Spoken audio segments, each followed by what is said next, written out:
હું જે સમાજમાંથી આવું છું, રક્ષેતે ઇતિ ક્ષત્રિય. ક્ષત્રિય ક્યારેય કોમવાદી નહીં, સિદ્ધાંતવાદી હોય છે.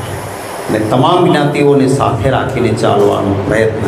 પોતાનો સગો ભાઈ પણ અન્યાય કરતો હોય તો એને બાવડું પકડીને કે તું ખોટો છે, તને હું સાથ નહીં આપું. અમને રાજકારણમાં પડેલાને ઝીરોમાંથી હીરો બનાવે તો એ લોકો જ બનાવતા હોય છે.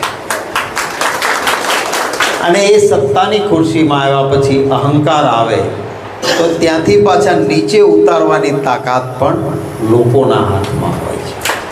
જનતા જનાર્દન છે. અને અહંકાર તો જેની સોનાની નગરી હતી એનો પણ નહોતો ટેક્યો. ભારતીય જનતા પાર્ટી અબકી બાર 400 કે પાર આવી વાતો કરતી હતી. એકલા હાથે બહુમતી પણ ન આવી એ સ્થિતિ પેદા થઈ. ઘણા જ કાવા દાવા.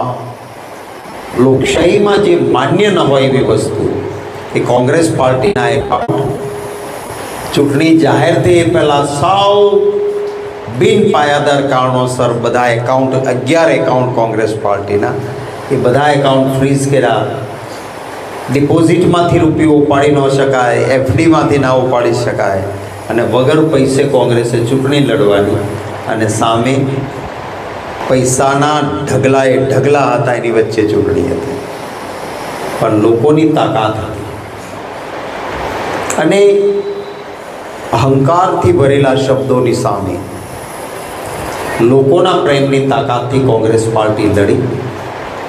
5-5 લાખથી બધી જરાવી દઈશું ને ડિપોઝિટ જશે કોંગ્રેસની, ઉમેદવાર જ નહીં મળે, પણ તમામ જગ્યાએ મજબૂતીથી લડાઈ શક્યું. એનું કારણ લોકોનો પ્રેમ, આશીર્વાદ અને આપના જેવા જે આગેવાનો અને કાર્યકર્તાઓ કોંગ્રેસના છે એની નિષ્ઠા અને પ્રમાણિકતાને કારણે છે.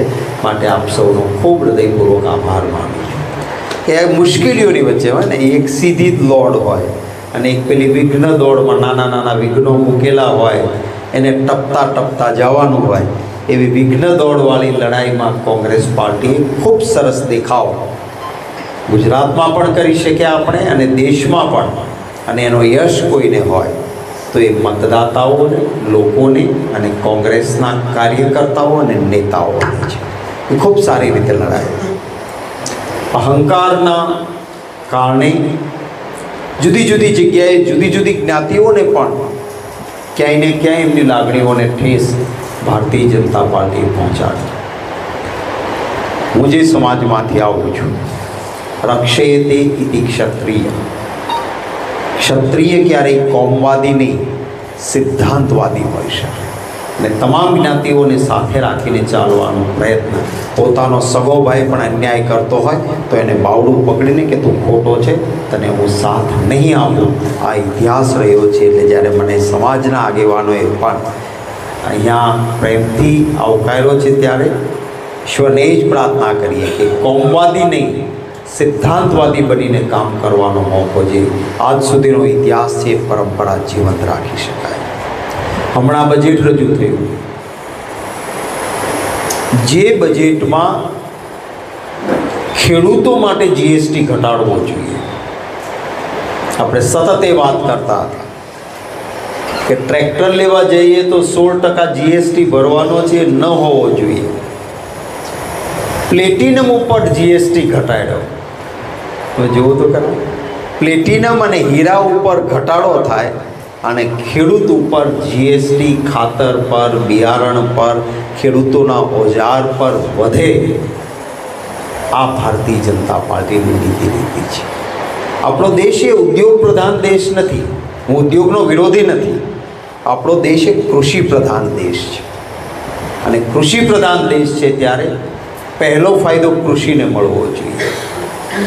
ભારતીય જનતા પાર્ટીએ માત્ર માન્યતાઓને ફાયદો થાય અને પછી પાછા આ બજેટ આખું અમે પાર્લામેન્ટમાં કહ્યું કે કોઈએ પૂછ્યું કે આ બજેટ એ બજેટ कैसा है, તો એક સીધી લીટીનો જવાબ આપ્યો કે એ બજેટ ખુરશી બચાવ બજેટ છે.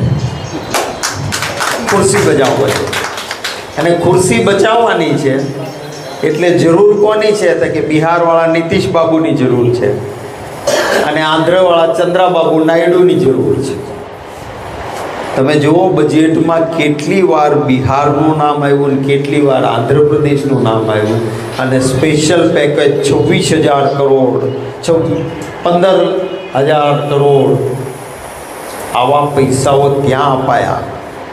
ગુજરાત માટેનું એક પણ વાર નામ ક્યાંય આવ્યું નથી આખા બજેટમાં.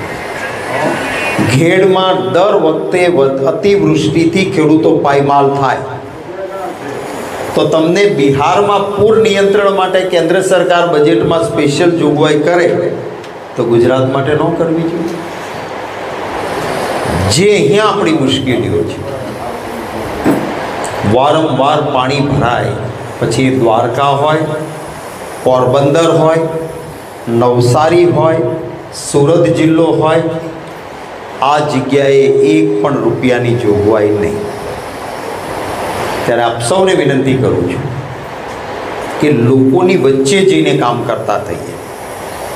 કોંગ્રેસનો એક કાર્યકર્તા એક જાગૃત રચનાત્મક વિરોધ પક્ષની ભૂમિકામાં રહે. કોઈને તકલીફ હોય તો કોંગ્રેસનો કાર્યકર્તા જઈને ઊભો રહે, એની નાત પાર્ટી છે કશું જ જોયા વગર મદદરૂપ થઈએ મુશ્કેલીમાં, અને લોકોને જોડવાનું કામ કરીએ. કોંગ્રેસમાં વધારે અને વધારે વ્યક્તિઓ જોડાય, બૂથ લેવલ સુધીનું સંગઠન મજબૂત બને. હું તાલુકા અને શહેર કોંગ્રેસ પ્રમુખશ્રીને વિનંતી કરીશ કે ખાસ આ ડેટા તૈયાર કરજો કે ચૂંટણી આવે ત્યારે આપણે ગોતવા નીકળીએ બૂથમાં કોને બેસાડવા છે એમ નહીં.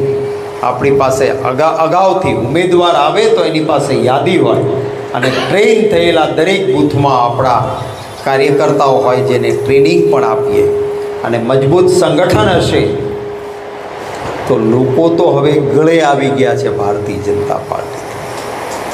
ક્યાંય ને ક્યાંય ખોટી